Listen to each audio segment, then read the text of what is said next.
Guys, నా పేరు సూర్య. మా ఫామ్ లొకేషన్ వచ్చి కోటపుల్లూరు విలేజ్, సులూరుపేట మండలం, తిరుపతి డిస్టిక్. నేను కొత్తగా ఈ పెట్టని మా ఊర్లోనే కొనుగోలు చేశాను. ఇది వచ్చి బెర్స్ పెట్ట, కొంచెం ఏజ్ ఒక 3 years వరకు ఉండొచ్చు. చూడండి, కాటాలు కూడా ఉంటాయి, ఫుల్ కాటాలు పెట్ట. ఇది నేను కొన్నప్పుడు 1700 కొన్నాను. దీంతో పాటు నాకు ఒక 10 eggs ఇచ్చాడు. ఇప్పుడు ఆ ఎగ్స్ని మా ఫామ్లో నాటు పెట్టకే పొదగడం జరిగింది. అది 10 గుడ్లు వేస్తే 10 పిల్లలు చేసింది. ఇది మళ్ళీ మన కొత్త బెర్స పుంజు ఒకటి కొన్నాం, బ్రేడర్, దానికి వేసున్నాను. ఇది ఆల్మోస్ట్ ఒక 1 week to 10 daysలో మళ్ళీ గుడ్లకు వస్తుంది. ఇదే మా ఫామ్లో కొన్న ఫస్ట్ పెట్ట బ్రేడర్. ఒకసారి మీరు క్వాలిటీ చూసుకోవచ్చు. ఆల్మోస్ట్ గుడ్లు పెట్టేప్పుడు వెయిట్ వచ్చి ఒక 3 kg వరకు వస్తూ ఉంటుంది. మంచి ఓల్డ్ లైన్, మంచి నోస్ కూడా ఉంటుంది. ఇప్పుడు ఒకసారి మీకు బ్రేడర్ పుంజు చూపిస్తాను. ఇదే నేను మన ఫామ్లోకి కొత్తగా తెచ్చిన బెర్స్ పుంజు. ఇది వచ్చి చెన్నై నుంచి ఇక్కడ సూర్పేట వాళ్ళు కొనుక్కోవడం జరిగింది. నేను వాళ్ళ దగ్గర 2600 కొన్నాను.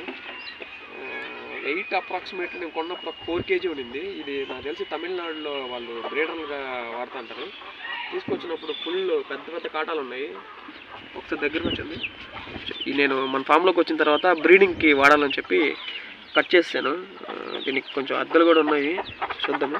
ప్రస్తుతానికి అయితే పర్లేదు, పెట్టలేము, అంత ఒకసారిగా అంత తొక్కట్లేదు.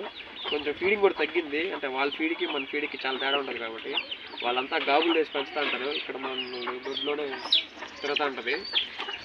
దీన్ని చూద్దాము. మన కాటాలు పెట్టను ఈ పుంజుకి కాంబినేషన్ ఉన్నాము.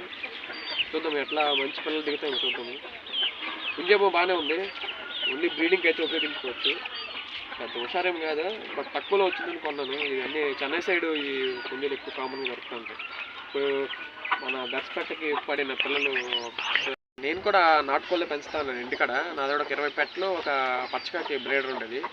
అవి మేము ఇంట్లో గుడ్లు అప్పుడప్పుడు నాటుకోళ్ళు కోసం తినేవాళ్ళం.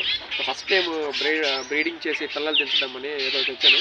సో అందరు కూడా ఎవరు ఒకేసారి వేలు పెట్టి ఒక 5-6 పుంజులు 10 పెట్టలు కొనేయకండి. ఫస్ట్ ఒక పెట్ట పుంజు తెచ్చుకోండి. సో మీకు అంతా బ్రీడింగ్ సెట్ అయిన తర్వాత నెక్స్ట్ నుంచి మీ ఫామ్ డెవలప్ చేసుకోవడానికి దీనికి వచ్చిన పిల్లలు, సో మీకు మీ ఏరియాలో ఏ అయితే డిమాండ్ ఉన్నాయో అవి తెచ్చుకోవడం బెస్ట్. ఇప్పుడంతా పెరుగు క్రాస్లు అని పెరుగులు, భీమవరం బ్రీడ్ వాడుతున్నారు. సో మా సైడ్ ఏంటంటే తమిళనాడు దగ్గర ఉండడం వల్ల నాకు ఓన్లీ బెర్సలు అయితే కొంచెం మంచి డిమాండ్ ఉంది. సో ఇవి కష్టాలు కూడా వేసుకుంటూ ఉంటారు వచ్చే క్రాసుల పిల్లలన్నింటిని.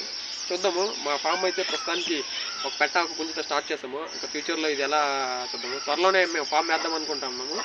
సో ఆ ఫామ్ వీడియోస్ కూడా మీకు అప్డేట్ చేస్తూ ఉంటాను. మనం బయట కొన్నాం కదా బెర్స్ పెట్ట, అది వాళ్ళు కొనేటప్పుడే మనకి 10 eggs ఇచ్చారు. దాన్ని మన నాటుకోడి కింద పొదవడం జరిగింది. ఒకసారి మీకు అయితే చూపిస్తాను. అవి బెర్స్ విడికాల్లో పిల్లలు రండి ఒకసారి చూద్దాం. సో ఇది మన బయట కోళ్ళు వీటికి వెళ్ళి పొడి చేయకుండా ప్రొడక్షన్ చేయడం జరిగింది. చూడండి, మనం 10 eggs పెట్టడం జరిగింది. ఇది 10 గుడ్లకు గాను 10 పిల్లలు చేసింది. చుట్టూ బయట దూరేస్తున్నాయని చెప్పి చిన్న కోతలు వేసాము. ఈ పెట్ట నా దగ్గర ఆల్మోస్ట్ ఒక 3 years నుంచి ఉంది. ఒరిజినల్ నాటు పెట్ట. ఎన్ని గుడ్లు వేస్తే మ్యాక్సిమం పిల్లలు చేస్తూ ఉంటుంది. ఇది మా ఫామ్లో పిల్లలు బాగా చేసే ఒక పెట్టలో ఇది ఒక మంచి పెట్ట. ప్రస్తుతానికి నేను 10 eggs వేస్తే 10 పిల్లలు